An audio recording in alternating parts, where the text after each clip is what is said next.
विश्व 24 न्यूज हर पल आपके साथ।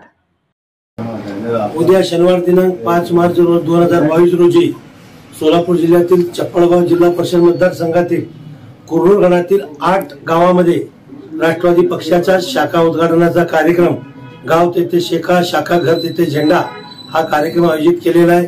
या कार्यक्रमाचे अध्यक्ष आपल्या सोलापूर जिल्ह्याचे राष्ट्रवादी पक्षाचे अध्यक्ष आदरणीय बळीराम काका साठे हे भूषवणार आहेत आणि आपल्या जिल्ह्याचे राष्ट्रवादी पक्षाचे कार्यकारी अध्यक्ष उमेशदादा पाटील यांच्या शुभ हस्ते या शाखा उद्घाटनाचा समारंभ होणार आहे। तरी माझी आपल्या सर्वांना विनंती आहे की जे कार्यकर्ते पदाधिकारी आणि ज्या त्या गावातील सर्व कार्यकर्ते ज्या त्या गावात या कार्यक्रमास उपस्थित राहावे आणि या कार्यक्रमाची शोभा वाढवावी अशा प्रकारचं आवाहन राष्ट्रवादी तालुका अध्यक्ष दिलीप शिंदे या नात्याने आपणास मी करीत आहे। धन्यवाद। राज्यातील महत्त्वाच्या आणि आपल्या भागातील ताज्या बातम्या पाहण्यासाठी आजच आमच्या विश्व 24 न्यूज चॅनलला YouTube वर सबस्क्राइब करा आणि बेल आयकॉन प्रेस करा।